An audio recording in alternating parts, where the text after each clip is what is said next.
Congratulations to the FEU Lady Tamarals for winning over the UP Fighting Maroons in straight sets. We have Coach Manolo Repudia, Dean Ubaldo, and Gerson Betario. Coach Manolo, congratulations for your first victory here in the UAAP. How does it feel to coach in this kind of environment? Ano yung difference from the usual? Lapit na lang po sa ko. Siguro, same feeling nung time ko na naglalaro. So, exciting siya. Pero, mas iba ngayon kasi sideline, mas more intense, mas popular na yung volleyball ngayon. Kaya, nakaka-overwhelm para sa mga players, sa lahat ng teams. Masaya yung team. To team, you had 14 excellent sets, 2 service aces, and 5 digs. So, ano masasabi mo team na at least ito, umpisa ng season nyo on a winning note, starting on a winning note. Ano masasabi mo? Ano po, super happy po kasi nagawa namin yung pinag-trainingan namin this past few weeks. Tsaka parang super excited ko po this season since nakabalik na rin po si Coach T, tsaka excited din po ako para kay Coach Luis. And to Jersel, you have 16 points, including Corbach. So, ano masasabi mo na ito, yung first game nyo, you're able to pull this off? Mahaba-haba pa rin season, pero at least magandang na-umpisa nyo ng panalo.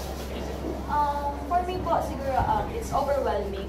Pero I know po na mas marami pa po kaming may ipapakita kasi yun nga po, bagong sistema kay Coach Knowles. Pero still, nandun pa rin si Coach T sa amin. Pero hoping po na more to go pa this time. Thank you. Okay, the floor is open for questions na. Kay Jersey, ikaw yung nag-lead ng scoring sa buong game. Ito na ba yung aabangan sa'yo sa FEU bilang mas malaki na yung role mo this season? Yes po. The responsibility is there. Parang, yun nga po, it's very overwhelming sa akin as a sophomore. So, siguro, hoping for more talaga na may papakita pa namin. Not just me, pero sa whole team.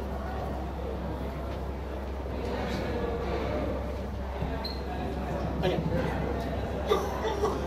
Go ahead. Anyone can answer. What can you say about the team's chemistry after this?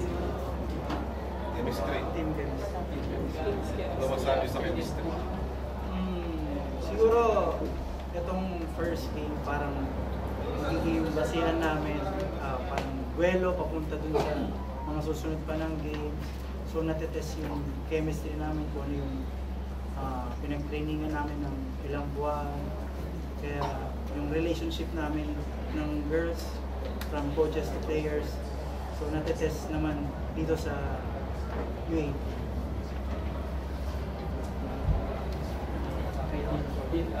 Last season niya, medyo maganda yung campaign niya. How important was it to start right in itong season 6 on a winning note? Maganda pa yung clean sheet, maganda pa yung safety. Ano po, parang siguro moral booster po namin to. Since first game, parang nagawa po namin ng maayos yung sweet camp.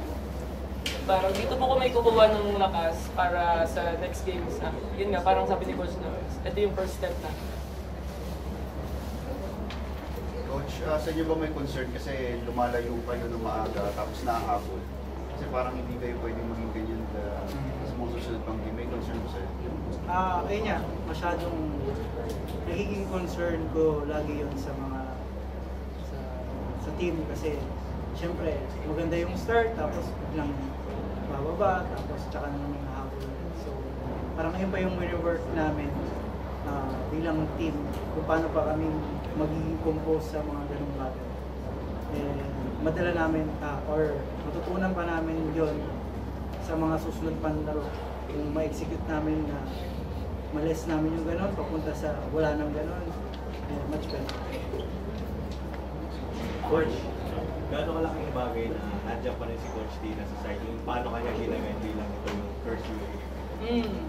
Ayun, isang napaka overwhelming na yun.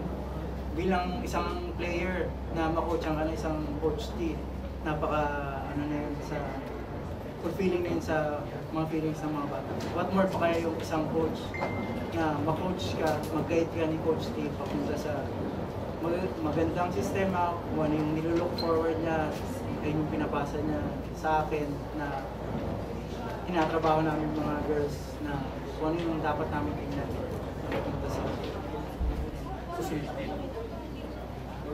Well, para sa players, paano mo plan din having, si Coach Manolo there, but also having Coach T na back third, supposedly departing na for the US. Now she's back here with the team. Kind of a laking boost and having two coaches to guide you guys through the season. For me po, it's giving us assurance talaga. Like, parang wala kami kakabahala kasi andyan sila. Like, they're there for us. Alam kung may errors man, okay lang, bawi lang, yung ganun. Kasi alam namin na andyan sila. Ano po, since, yun nga, umalis po si Coach T, pero halos same system lang naman po si Coach Knowles sa kanya. Yun nga po, ginagay niya po si Coach Knowles kahit malayo po siya. Parang di po kami nahihirapan mag-adjust masyado sa system. Tsaka yun nga po, yung last year, same system, this year, better system. So ano na lang siguro yung nakikita mong difference ng team last year sa team ngayon na hindi mo mas magpapaangat ko sa this season? Difference siguro po yung composure namin. Kung naalala ko po kasi last year, tuwing nanalo kami ng isang set, next set down kami. Next set babawi ulit. Siguro po yung nabago namin this year. Alright, congratulations Coach Knowles, team, and Thank you. Thank you.